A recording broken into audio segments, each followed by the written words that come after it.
Hey guys, I'm Lucy and I'm a junior at Columbia University. I'm studying economics and I'm minoring in computer science.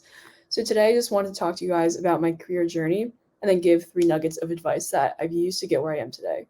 So I guess on a high level, and get to where I am today in terms of the entrepreneurial and finance scene. So just like on a high level, I didn't know what finance was before coming to Columbia. I literally thought it was just being a bank teller and handing out lollipops, right? And I had no connections in the area. My parents are both immigrants, so they had no idea how the education system worked or just like undergrad job market. So I've tried to encapsulate all the learnings I've made into those takeaways, which I'll share later. And that's just like advice to grow personally and also break into new industries that you aren't connected with. And then I just wanted to quickly run through my journey so you have more context. It's laid out year by year, so every year is a column. Just want to start off with high school. So junior year of high school, I would say my background is more entrepreneurial. I co-founded a computer science nonprofit called Codify, and we had over 2,000 students and 200 volunteers. That was my first time really running a business and like seeing what it looked like. I really enjoyed it, but I realized that it was kind of something that my friends and I did together and got really big over COVID. And so I wanted to understand like how to actually run a business, and I was very interested in that. And so when I came to Columbia freshman year, I just interned at 2 startups, and I was trying to better understand how to like business models, management, etc. But I still didn't quite feel like I was getting that because I was just getting 2 examples, and that's why I was interested in venture capital. So Pickle and Pangea are the startups I was a part of for a bit, and so I joined Columbia's venture capital club, and that's where I really learned, the ins and outs of VC. Having that information helped me recruit for a VC job that summer at Takeoff Capital, which just opened the door for me in terms of finance and venture capital and startups. Just so many networking opportunities and just ways for you to learn about all the industries as a whole. And so afterwards, this past summer, I wanted to get more of like a corporate finance job just to see what's like working for like a larger employer. So I did the Girls Who Invest program. I would highly recommend any of our like female investors apply for that. But that was more of like a training for 1 month in Wharton, and then I worked at Guggenheim for 2 months in their corporate credit side. So they're just lending to companies. And then right now I'm also working on a startup called The Bulletin, and that's just like helping college students make the most out of their college experience. And those are the things I've done in the past. Next summer I'll be working at Blackstone on their asset management team. And that's just like in general what I've done year by year. My website is there if you ever want to chat. My calendar is on there, so you can just like schedule time whenever. But I think more importantly, I want to talk about how the heck I got into this, especially with my parents, not really being able to help me and support me there. So just my next slide. These are the gold nuggets I want to share with you guys. And these have helped me tremendously. So first, I know they seem pretty simple, but I'll explain them and give like more examples. So first one is just to do it, right? I think a lot of the things I've been able to do, whether that's working at a startup, or starting my own startup or starting a nonprofit, those are because I just went in and I did it. I didn't just plan and overthink. I just went in and tried it. So my family, my family's supposed to be supportive. I think my dad is more of like a devil's advocate. So he'd always tell me like, oh, this is not going to work. Like this nonprofit's not going to work, or your startup's not going to work. And if I just spent time and just like agreed with them, then I wouldn't have done what I did. If you overthink, you might think like no one's interested or I'm not good enough. Like all these doubts sort of get into your head. I think you should just give it a try no matter how impossible it seems. And you'll be able to learn something at the very least or surprise yourself a little. Than just like getting yourself out of the comfort zone. So one example of my failure is like in middle school or in high school, I think I wanted to do bracelet business, right? Like Alibaba sells a bunch of cheap things and you could just buy them, kind of resell them. So, I bought like $200 worth, which is a lot for me back then, worth of bracelets. And I tried to sell them on Shopify and literally like sold nothing. And I have all this inventory left that I still carry with me. But that's like, yeah, I didn't make any money, but I still learned what it was like trying to market and set up a business, just like supply chains. And then I would say like an example of me trying and just going for it in having it work was when I got my a startup job.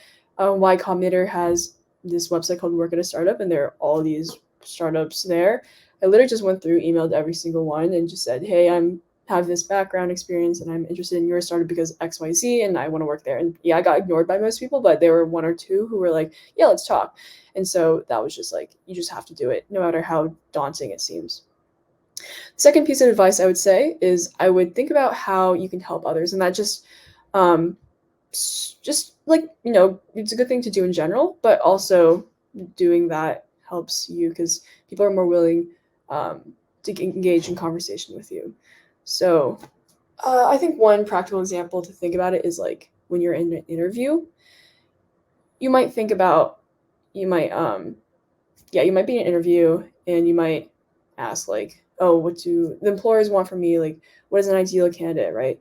I would just think about it from their perspective. You think about what you can do to help them. How can you be that ideal candidate? So I think be an employer.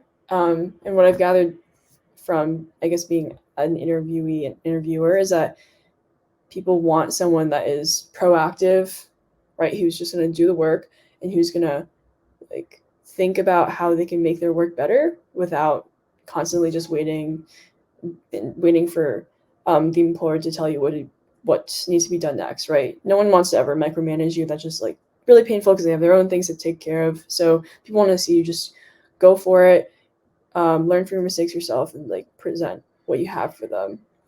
I would also say, right,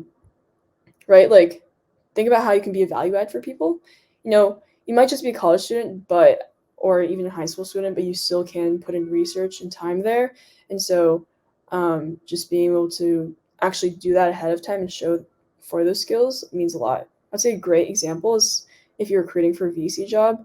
So my manager at Takeoff Capital actually said, hey, if you ever want to work at a VC firm, the best way to break in is to just find a bunch of great startups that fit under that VC firm's thesis, which is just maybe just early, thesis as in these are the kinds of startups that they're willing to invest in, whether that's a vertical, so maybe biotech or med tech or space tech, or maybe just um, a company with a lot of cash flow, just that kind of general umbrella thesis. If you can just find really great startups under there and send them to them, they're going to be like, oh my God, I want you. Because you think about what VCs want. They want deal flow. They want those startups. They want to be connected to those startups. And if you can do that right off the bat, they'll hire you instantaneously. So just think about what other people want and how you can help others. And that's how you really get places.